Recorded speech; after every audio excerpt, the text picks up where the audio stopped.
So Siobhan, tell me, what is your earliest memory that you can recollect? I mean, I don't know if I'm remembering my actual life or that my dad was always there with a camera. It's probably just looking for attention. Like all I remember is all these videos of my little sister being cute and me in the background like, Dad, take a video. Dad, record me. Which is not that surprising when you look at what I'm doing now. Well, yeah, I don't know, very happy childhood memories of just, I suppose, fighting with Roisin all the time in our bedroom. That's probably all I remember. Yeah. There's not much in the age between you and your sister, is there? Well, it's 2 years and 8 months, which it is a lot when you're, we were 2 years apart in school, but then I always say what we were like forced together down in Wexford. We were left down there for the summer and only had each other to play with.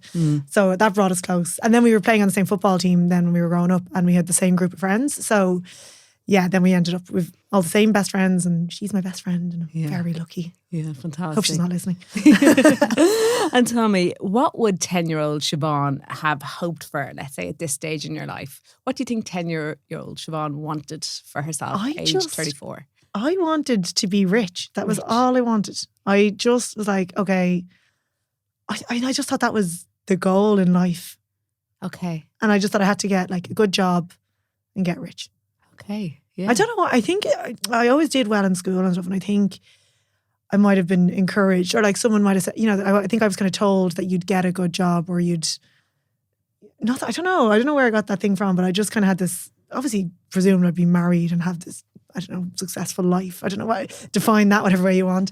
Yeah. But yeah, I mean, I never, definitely didn't see my life like this. But that's okay. What about then, let's say as a teenager, because you are very academic and you did really well and moved on to DCU. So did that come easy to you, or did you have to work really, really hard at that? No, well, when I was in school, I did study a lot, or like I just had really good systems in place. So I'm thinking about it like kind of similar now, like good morning routine. Like I always studied before school because I was an early riser. So I'd get up and have 2 hours of studying done when my sister was asleep beside me. And I had a study timetable. So when the Leaving Cert came around, I actually did well. I think it was just from good systems and having learnt, I learned the stuff well. But I mean, I was academic in that, I did well in school, but I also I always said I wasn't a little goody two shoes in school. Like I got suspended in primary school, got caught smoking in secondary school behind I was kind of like, my parents didn't know what to do. They were like so happy with me and how well I was like performing in school, and then I was a little brat. Okay. But then, so when I did well in the Leaving Cert, then, I mean, I thought this whole idea of just like getting the successful job, I studied maths and actuarial maths because I thought that was the key to having a lot of money. Okay. And that's why I studied actuarial maths. But the problem is, when I got to college, my systems did not serve me well. I mean, I ended up just going out all the time and not having any kind of study schedule and scraping through the degree. And I think I decided before I even finished the degree that I didn't want to be an actuary. Like I kind of knew I wasn't going to make it. It's obviously a really, really hard career to get into by the time you finish the professional exams. And I had seen people, say, in a couple of years ahead of me who were a lot smarter than me and a lot more applied than me, and they were failing it. And so I just pivoted. I didn't know what I was going to do. I just, okay, you can't do that. I need to try and think of something else. Okay. And was there ever, let's say at that time in school, any career that, let's say, you were guided through passion as opposed to, like, let's say, functional money agenda? See, I never knew that was an option. Like, I always thought, I was told, I remember we did like I don't know what it was, some sort of quiz, to see what kind of thing you'd be good at. Mm. And I was very luckily told, you can do whatever you want. Yeah. And I was like, okay. And I think, again, I was just following the money. I didn't think like, okay, what do I actually want? I was kind of like, that's not a good answer. Like some, my friends were like, oh, I was told I'd be, a good teacher, or I'd be a good, I don't know, whatever. And so I was a bit lost. So I just, again, like even I had 2 courses in finance picked out. And the second one would have been way more interesting. I think I would have enjoyed a career a lot more. It was quantitative finance. It was a lot more applicable than, like, say, the mathematical sciences that I did. Mm-hmm. But because I was like, oh no, I need to go by the one with the highest points. So I just chose the other one because the points were higher. Right. There was no point in putting the second one first because the points were lower, which doesn't really make sense now. It's like I should have just put what I actually wanted to do. Yeah, I never thought I'd get actuarial maths anyway, so I kind of wasn't even telling people I was going for it. but I got it. So yeah, it never occurred to me to do something I enjoyed. Yeah, it seems to me what you were constantly doing there was setting the bar high. Yeah. And looking for a challenge and rising to it, as opposed to thinking there's actual long-term consequences to my choices right now. Yeah. It's like, do you actually want to be an actuary? Yeah, for sure. So you went on anyway. You got your degree and you went into corporate life. I still remember your 5-6 a.m. Sunrise shots on the Liffey. Yeah. Yeah, I used to wake up to them on Snapchat. So you were in your mid-20s, would that be right? When you were... Yeah, like after doing a stint in Portugal, I actually got a real job, and I was probably only like 23, 20, maybe 23 maybe. And I got a job in, like, it was slightly applicable to my degree. It was software administration for pension funds. It was a good job. But I think I just had a bit of a midlife crisis then, about 25, when I was like, is this it? And like, what am I actually doing all this for? And at that point, it was still money? Well, I mean, at that point, I was kind of like trying to take any job that I could actually get with my degree. Because I didn't want to do actuary, I was kind of limited then with other stuff. And luckily, I had done my work experience in this place, and it was they took me on, and they threw me in the deep end. When I look back now, I'm like, I didn't have a clue what I was doing, but I was learning, and I was going into other companies and implementing software, but all I could see then was just kind of doing the same thing for more money. So like the team was really small, so there was no room for progression, like to get promoted or anything. All that would happen was that I'd get more money, which I kind of was like, I think that's when I started thinking about it, being like, is that it then for the next 40 years? So then I left and did recruitment, thinking that would be more glamorous and, climbing to the ranks and all that. But and that's when money kind of realized, like, I was getting money then, I was getting bonuses. And that's when I hated the job. It was too salesy. It was stressful. And that's when I was really lost. And I was like, is that it? Like, okay. I can't. Did you feel kind of trapped? Yeah, I just didn't know what else to do. Like, I just been really lost then, really sad all the time, and just didn't know what else to do. And it was only when someone suggested like personal training, and because she said, what do you actually like to do? I was like, stay in the gym all day. So by now you had embarked kind of on a fitness routine. I remember when we would have first met, God, I think over 10, 11 years ago when we first met. Yeah, that'd be about right, 24. At that point, you would have been maybe looking to run 10K runs and probably maybe in weight watch. We spoke about weight and kind of you were doing different things. I was lifting weights. Yeah, like I've always done some sort of fitness. Like my parents are always into running and training and tennis and loads of different things. Yeah. So I've always trained, like did some sort of exercise, but I didn't start taking it seriously until 2015 is when I decided to be a PT, and I set up my Instagram and started actually applying myself in a not a strict way, it's a pretty strict way. But yeah, like I always had something going on, but it was never like my main focus. I just always kind of enjoyed training. Yeah. Either running, or then I got into lifting weights. And then at this stage you looked at this maybe as a way of getting you out of corporate life that was not really floating your boat. Well, I didn't think it would actually be possible. These ideas that I had to have a career in, like I had to follow a profession. And when this lady suggested personal training, I was like, but that's not a career. Or like in my head, I was like, but I studied maths. Like, I had these notions that like it was below me in some way. Yeah. But then I don't know why. I mean, obviously gave it a go because I was actually just like desperate to do anything different. Like I was just in a really low place. Yeah. And when I started, sharing my journey, enjoying my training, and I started realizing that, just doing the maths on it, ironically, that I could actually make a good bit of money doing it. Yeah. Or not even, but I didn't even care at that stage. It was just to do something.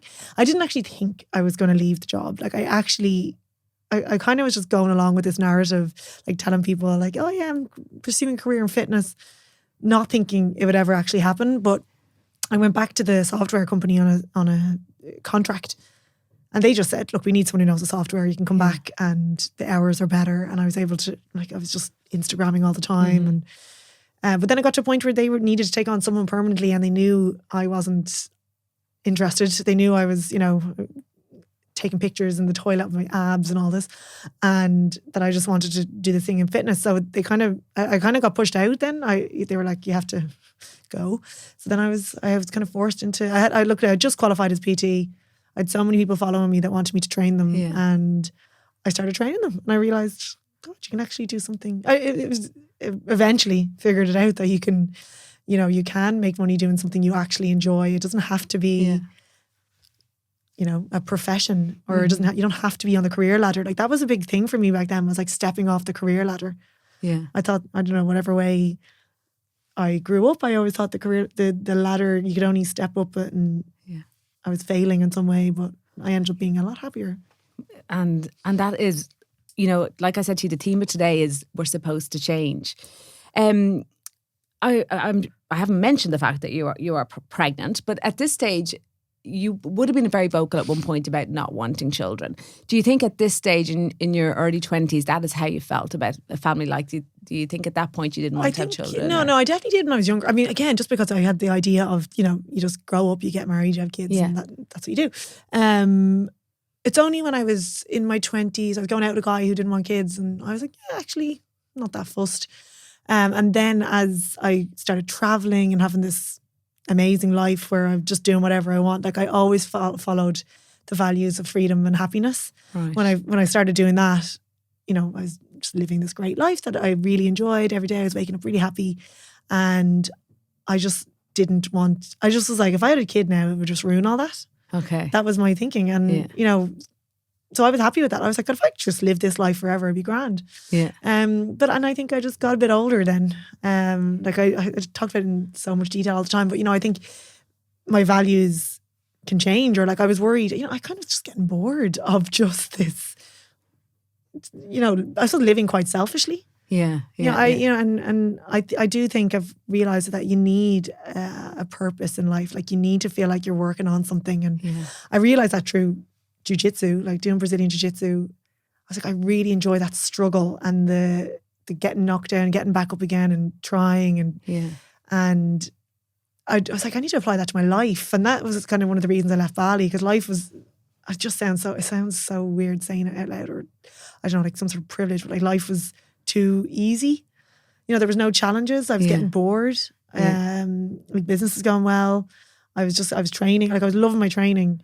And then outside of that, you're meeting people, but you're never getting those deep connections. I was never, people come and go so much there. It was a real transient place. And I kind of had an awakening one weekend where I was like, I'm going to move to London. Because I had spent the summer there before, and I was like, there I can put down roots. Like that was me thinking, I can start building more relationships with people. I can work, and it made me work harder. Like I was like, I need a bit of, like I'd gone from like in my 20s, like working really hard to getting this, all this freedom and happiness that I wanted, and then been like, actually, I kind of want to work hard. But I think that there is meaning in, working hard and seeing progress and challenging yourself. And yeah, I guess like substance, putting in the groundwork, like maybe planting something and watching it grow. Yeah. And like I did worry. I was like, did I have it? Like when I saw this family on the beach, and I was like, have I messed it up? Like, I was like, have I left it too late? Not too late, but like I was like, uh-oh. And if anything, I was like, oh my God, I now think I want kids. And I feel like I've just gone around telling everyone I didn't want them. Yeah, that's what I want to ask you. Are you sorry now that you were so vocal at that point? Sometimes I think, even on social media, right? So you're talking into your phone. And like, there's no doubt, I'm sure, would you agree that like you need your following from an emotional kind of, it's a connection. It's a type of relationship that you have with this group of people. I don't think we ever really realise the enormity of or put faces on who we're speaking to. It's just like a presence that's there. Yeah. And sometimes I feel, and I do this too, where I tell them it, but it's almost like I'm telling it to myself. Yeah, like you are just talking to yourself. You forget. So what my point is, do you think you were kind of saying to yourself, I don't want kids. This is who I am. I'm happy right here, right now. This is what I want. But kind of nearly reiterating that message back to yourself the whole time, trying to convince yourself. I wasn't trying to convince myself. I knew at that time, I was like, if my life stays like this, I'd be happy. That was my thought. But whenever I said it though, I always said, that I know that I could change my mind. But funny, just on what you said there, if my life stays like this, I'll be happy. So therefore, what that translates is if I never change, what's the point of living? Yeah, I mean, well, tell me that when I'm sitting in like I remember doing a post about it when I'm sitting in some like 5-star hotel in Uluwatu and like just looking at the ocean, and I was just like, how good is this? And I did a post because I think I had mentioned on my story something about not wanting kids, and then a lot of people were like, oh my God, thank you for saying it. I don't want to. And I was like, all right. So I was like, I'll do a post about it. And I was like, right now, I don't like, because of course everyone says, you'll change your mind. Yeah. And I was like, I could, but right now I don't want kids. Yeah. And then, but at the end of that post I put in, but in case my future child is reading this, I know I could possibly change my mind, because I've always been aware that people change. Yeah, and of course, that is the beauty of it. So I've never closed, I mean, I don't think I actually closed myself off. I always said it was possible that I'd change my mind. And I did. I love that, okay? And I love that whole idea. And I do celebrate that, except as one little thing that as a woman, we have a clock. Yeah, it's unfortunate. It is unfortunate. It is unfortunate. Talk to me about like that, because it's just the saddest part of it all, isn't it? The hardest thing now is because of society, and like women are encouraged to have careers and to have a career and afford to live and to try and have time off of kids and to try and excel in your career. Like, it's just difficult. And I just think it's almost like, and like people used to say this to me, like, oh, you're saying it's bad to be a mother. And I was like, not at all. Like, it's just not for me at the time. But I think society a little bit like that is, almost, there's, it's all this career. And there's I was like, are we celebrating enough the women that are, just raising the families? And I think it's difficult to do both. Yeah. Like, I don't know what way I'll be now, and I'm in a good position now that it is good timing for me. But I have friends in careers that, that will suffer if they have a baby. So they're now really struggling struggling to decide what to do, because it's this, something has to be sacrificed. What would you say to them now, sitting here pregnant? Do what you want to do. Yeah, but that's the problem, Siobhan. They can't really. In a sense, they can't do what they want to do because tick tock. I know, but I also wouldn't force someone I wouldn't tell someone to have a kid unless they definitely want to. Like, if some people do value their careers and don't want to have kids, and I think we need to respect that. Yeah. Yeah, no, for sure. Would you say egg freeze? Yeah, that was my plan.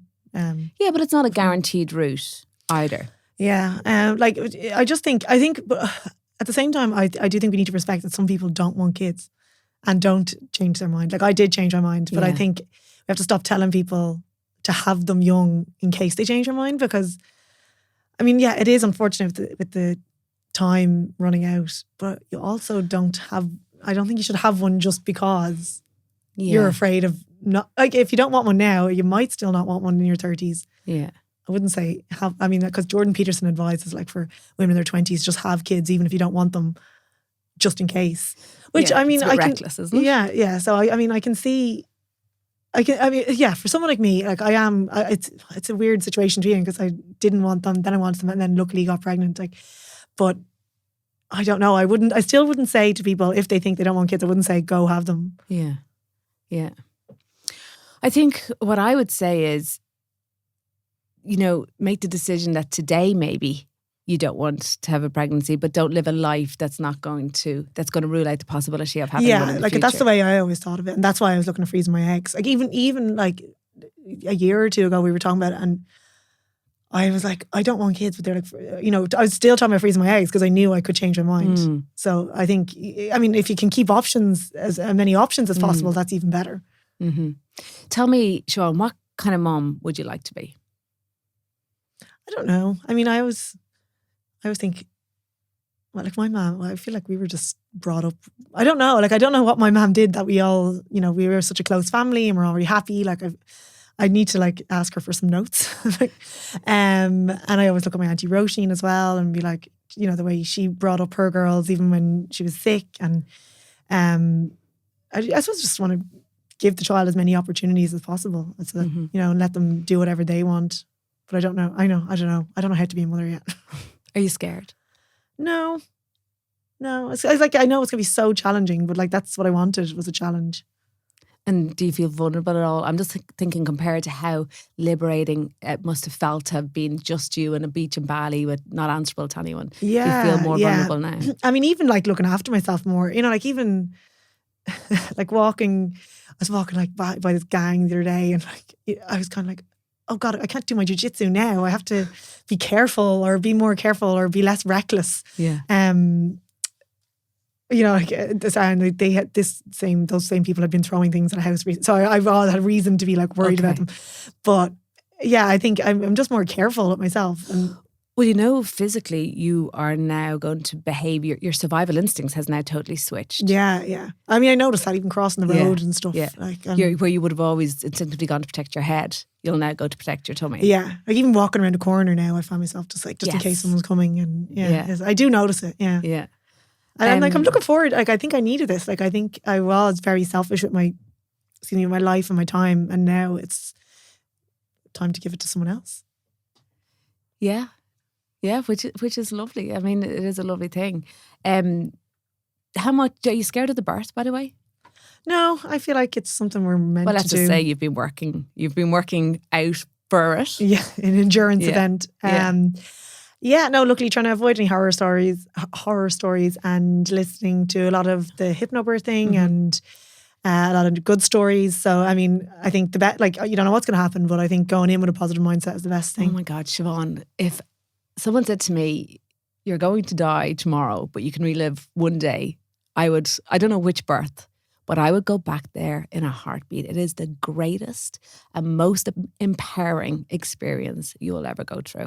Yeah, I can't wait. You're bringing life into the world. It is incredible. It is the most amazing, and I would say get excited. Tell me, how much of the baby do you plan to share online? I don't think, obviously we were talking about this, and you know, well, first of all, I was like, well, it's up to me. No, it's up to me. It's obviously a joint decision. But I don't want to share the baby's face. Now, saying that now, I don't know. I could be like, oh my God, look how cute my baby is. But I also, it's a vicious world out there. Like, and I even think it's strange. Like, sometimes I see babies and I'm like, I know you. Like I see kids and I'm like, I know you. And I, like, not judging anyone else's decisions at all, but I just think, you know, the amount of stuff, I don't know what you'd say, I get online. I just feel like I've chosen to be in this life, and I just don't think, I think I'd let the kid decide themselves if they want to be, I don't know what you call it, in the spotlight. I don't know. Ireland's very small, so like it's not like you can keep anyone hidden. But I just think that I just feel like you share so much. I know, I'm such an oversharer. That's why I don't know if I actually will stick to that. So I don't know. But you know, Siobhan, you may even find when you have the baby and, you know, you're not on your own as much and you're so preoccupied with the child, you may not find there's not as much of you left to share. Yeah, I'd probably be like, there's nothing left. Like, unless you want to see. But I have a lot of friends who've had babies recently and they still share a lot of the life and everything, but they just cover the baby's face with a sticker. And I feel like people get annoyed about it, you know, which I don't know. Get annoyed about covering their face with a sticker? Yeah, like they'd get a lot of aggro in the question box, being like, why'd you do that? And I mean, I completely understand. But I think as a baby, they're not really recognisable. Yeah, I know. But then at what point do you, I mean, I've seen other people, then they've started, like, you know, babies that have been on and now they've started covering their faces. So I don't know. I don't know what the right answer is. I'll see how I feel. But at the moment, that's what I'm thinking is like, there's no point in, or that I want to give them their own privacy until they can decide themselves. Till they're like my kids and they're like, tag me, mom. Tag me. Yeah. I like that, but that's their choice then. You know? Yeah, and that's. I mean, I just think of all the videos that my dad took of me when I'm like, oh my God, thank God they're not on the internet. Yeah. Like that's the way I think of it. Well, I'll give you a little tip actually. To set up an email address with your baby, you should do that before actually your baby's name, whatever, set them up with an email address. And what I did was I got both the girls' email addresses and I took obviously loads of 10, 15 second videos, you know, quick ones, funny ones, whatever, but I emailed them all to them. And then when they were older, I gave them the email address and they had all these videos of themselves. That's lovely. Yeah, it's a nice thing to do. There's a nice way of documenting, a nice way of clearing out your photo library as well of videos. It's too late for that. I have like 200,000 pictures or something. So now you're 34, pregnant. And tell me, Do you think when you look back you'd have done anything different? Do you stand by every part of your journey that has taken to get you to where you are now? Or are you kind of like, oh, maybe, not saying you should have stayed in that first job or anything, but is there anything that you would have done differently, or would you feel like you would have liked to have done differently? No, I don't. I mean, everyone always says that, like, no. But, the way life works and all these mad decisions that have got me to this point, like, I would think one different decision, you'd be in a completely different place. Yeah. So I don't think I'd change anything. Okay, good. Yeah, I think that's good. No regrets.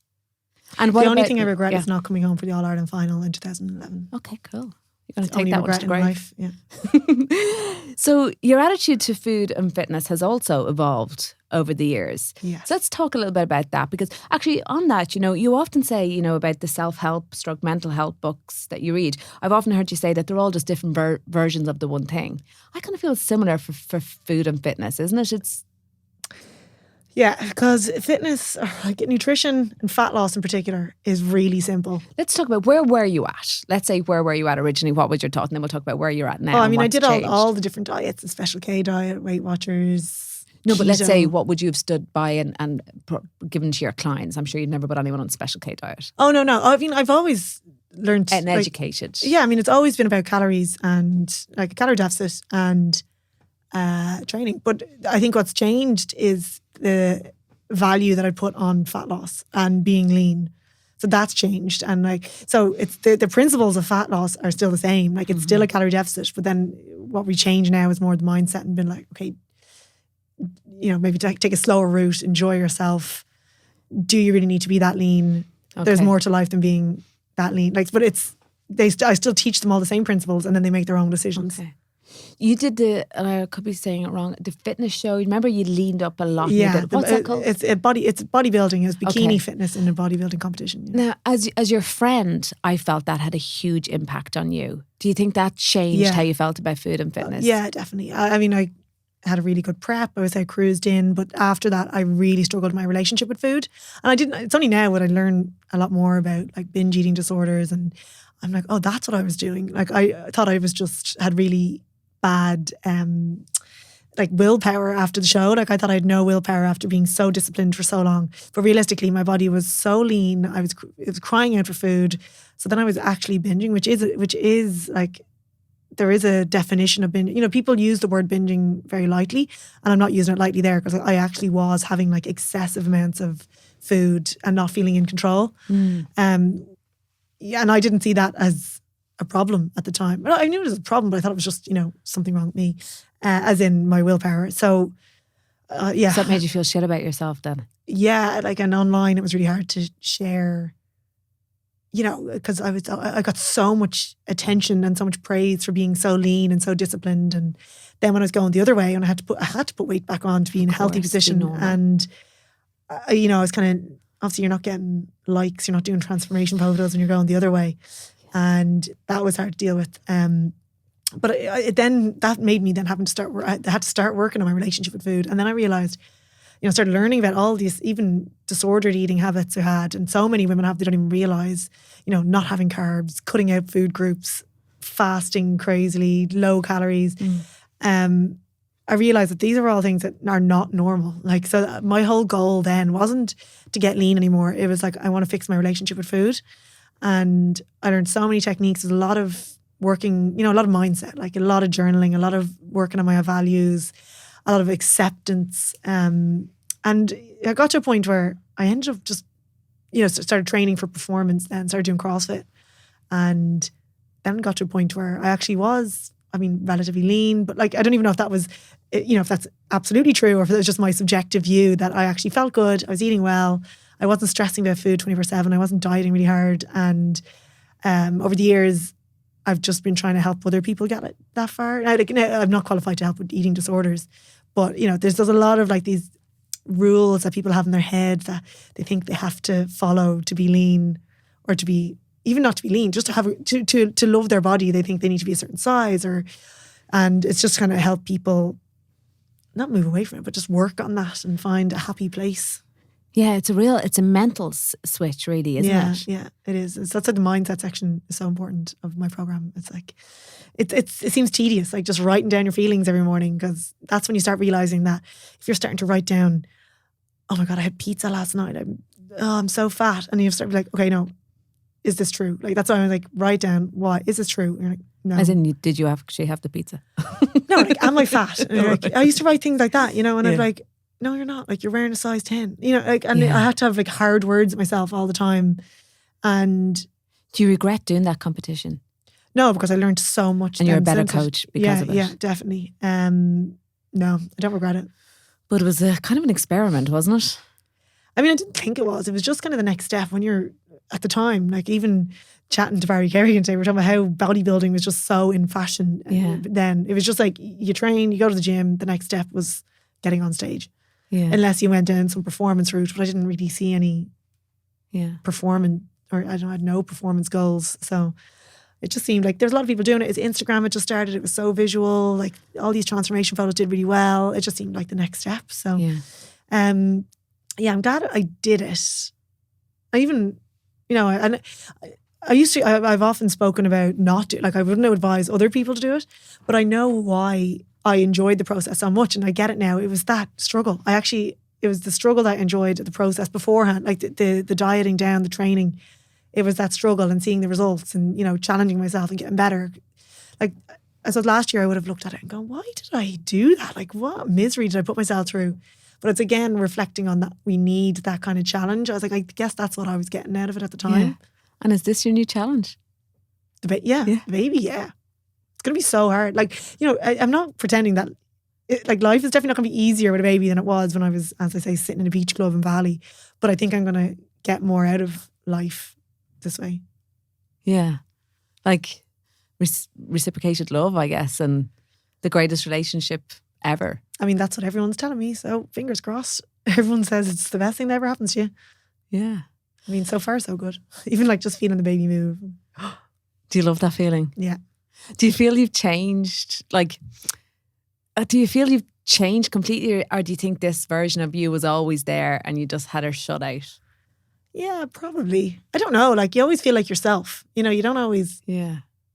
Is your thoughts or your behaviours surprising you? Are you surprised at how you are? How you're feeling? I'm surprised I haven't drank in so long. But I mean, yeah, that's the thing. Like, you're like, okay, the goal is different now. Like, this is why I needed a challenge, because even going drinking and stuff, it was always just out of boredom. Yeah. It was like, yeah, sure, why not? Let's go for margaritas. Yeah. But now I'm like, oh no, I don't need to. Or I do miss a drink, but like I have a completely different goal that I'm working towards. Yeah.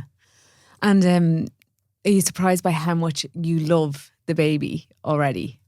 Yeah, like we're not finding out the gender, and because I can see it in you. I'm so curious, like, but I mean, because I think that would be easier, obviously, to connect with it if you knew what it was. But I don't know. Like, obviously, I'm like, I love it in there. It's so hard to know. Yeah, yeah. And do you think the day is going to come when you look back? Because I obviously follow you on Instagram, and I see all your flashbacks or memories coming up. And do you think the day is going to come very soon when you're going to be like, who is she? I mean, I am like you're that when there, I look. Yeah. Like, and not that I mean, a lot of the time, especially when I hadn't announced the pregnancy yet, I was like sharing loads of throwbacks and stuff in January because I was just lying on the couch. But I think I really enjoy the contrast. Like, I think people might think that when I'm sharing throwbacks that it's like missing my old life, and it's not at all. I'm just like, God, what a contrast. And I think, if anything, I'm like loving being back in Dublin and looking at all the positives out of it. And I think that's the right attitude to have. It's like looking at the positives of everything. And of course, everything I was shown online this time last year, not necessarily great. Like, you're stuck in traffic in your poncho in the torrential rain, low electric. Like, it's not that glamorous of a life. Yeah. And it's just different. Like, it's, I'm still seeing the best of today. Yeah. And every day. Yeah, it is lonely, and it's okay to say, at times I was very lonely or I wasn't happy. I mean, there's no doubt we experience that too. And I think as well, when we have a platform, we don't like to put maybe that bit forward. Yeah, I know. And it's not that we don't want people to think that we are lonely, but we feel vulnerable when we're like that. So maybe putting that kind of message out there and giving somebody the opportunity to make us feel even more shit, you know? Yeah. I mean, even now when I, like, obviously hormonal and days where I've been sad but like I never mention it because, you know, even if I complain about anything, you know, people are like, you have to be lucky to be pregnant. I'm like, no, I am. So I just don't mention any. Yeah. Well, I try not to. I'm trying to be, you know, you're also trying to be like, share the journey. Like, obviously, a lot of people interested and, you know, talking about some things. Sometimes it's just easier to say nothing, just to not do Instagram. But I enjoy it and I enjoy the interactions with people. So I like, you know, if I share some stuff and it helps some people and annoys some other people, I'm like, it doesn't really matter. Do you feel as a whole Instagram positively impacts on your life? Oh yeah, definitely. You enjoy it? Yeah, I mean, there's trolling, but it's so tiny compared to the amount of love that I've gotten. Yeah. Even when we announced the pregnancy, like I thought I was going to get like trolled for like saying, you know, for obviously changing my mind. Yeah. And it was just so much love. Like I was blown away with it. Yeah. You know, Siobhan, I think just people, and particularly those of us that love you, just want you happy and want to see you happy. And I think very much that's what we're seeing, which is amazing. Before I let you go, I want you to tell me, because I know how much you read, if you were to give me 3 books, just for my listeners out there. Everyone asks me this. And Siobhan, you told me about a book coming over in the car. Would you recommend that one? Because every time you mention a book I want to read, I keep buying books, but I never fucking read them. This is a novel I'm reading. Yeah. Okay. I was going to say I only started it yesterday. I think I'm nearly finished because it's on Audible. Okay, you can forget that once the baby comes. You're going to be in my gang where you start a book and 4 months later you go on to the second chapter. Audible, like when you're just doing things. Right, that's how I got through books too fast on Audible. So I only listen to novels on Audible because not if you want to actually learn anything from it. Yeah. What do you want, novels? Or is there a category? Just tell me. I have a whole podcast on books that have changed my life. Oh, well, there you go. Plug your podcast. Life Lessons by Siobhan Hagan. Okay, give me just maybe, what book did you read that impacted you the most? One. Recently? Whatever. Oh, okay. The Code of the Extraordinary Mind. There's so many. 101 essays to change the way you think. Everyone will love that. Okay. It is. It'll change the way you think. Okay. Lovely little essays. Did you ever read one called I Am the Mountain? No. Okay. It's just one I've seen recently. I didn't read it, but I'm going to. You see? You know, sometimes I have to ask people, I'm like, what are your top 3? Before I take a recommendation, I'm like, what are your top 3 books? Because if you're going to say that one by Matt Haig and The Power Now and things, mine's, mine are probably novels. The Kite Runner. Oh, I loved that. Yeah. Tes and Splendid Sons. And what I like about that is that you're actually learning from it as well. Like, you know, you're learning about what's going on in, was it Palestine? Mm-hmm. I can't remember. I liked, because I used to not really read novels, but I think the novels are good for actually like getting into other people's minds. Like that book that I'm reading at the moment is called The Push, and it's about a woman not connecting with her baby. Okay. So that's like, I'm like, well, God, I hope it's not that bad. You know, like it's obviously another point of view that hopefully I don't experience. Tell me, what has been your hardest lesson to date? I don't know if I just am really positive thinking, but like I have had a very good life. I don't know. That's a really tough question. I feel like I'm going to need some time. I think I always see the best in people when I meet them. And has there been anything that stands out that you would have struggled with the most, that you like, you know, that you to get over or overcome? I mean, God, not that I've never struggled, but I put a positive spin on most things. I really can't think of anything. I think or like, I don't know. I mean, I'm like, not even things that maybe I want to share. Like there's been like just relationships and stuff breaking up. But like, have you struggled with that? Years ago. Yeah. I did. But I was just in a bad place overall. Yeah. Just wasn't looking after myself. Okay. And do you think you would be better equipped in the future if that same situation had occurred? Yeah. Like I'm a lot more self-aware now and can deal with mature, tough conversations. And self-aware, you know what you're capable of. Yeah. Okay, well, Siobhan, listen, you know I'm right behind you in your corner all the way. Thank you. And you're a greatest cheerleader, and I cannot wait to see you as a mum. And I cannot wait to meet baby. It's an incredible time in your life, and I'm so glad that you're sharing it because, you know, there is a vulnerability that comes with it and it is a whole new territory for you. But even when you say, you know, that with the hardest lesson, it's hard for you to recall what that is. I think you have an incredible ability to improvise and adapt in situations. Yeah, I think you have to be. I was even just talking to Barry about that in the pandemic.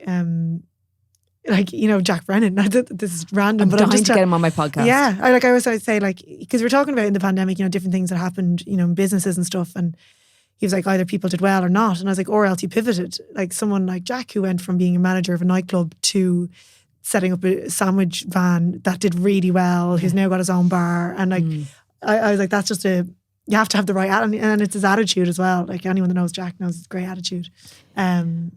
Yeah. You know, I've shared this quote with you before, how the universe will make you so uncomfortable where you are right now when it wants you to change. Yeah, like I do think change comes from discomfort, and that's the problem, was that I was too comfortable for a couple of years there. So that brought you discomfort. Yeah. In a sense that you were so comfortable. Yeah. And you didn't like that, going back to the fact that you've always said it was the struggle.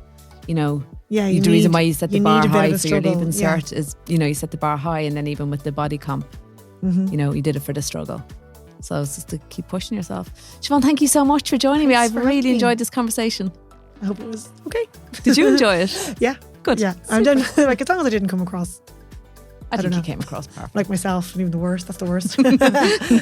You were fantastic. Thank you so much for being so candid. Thank you.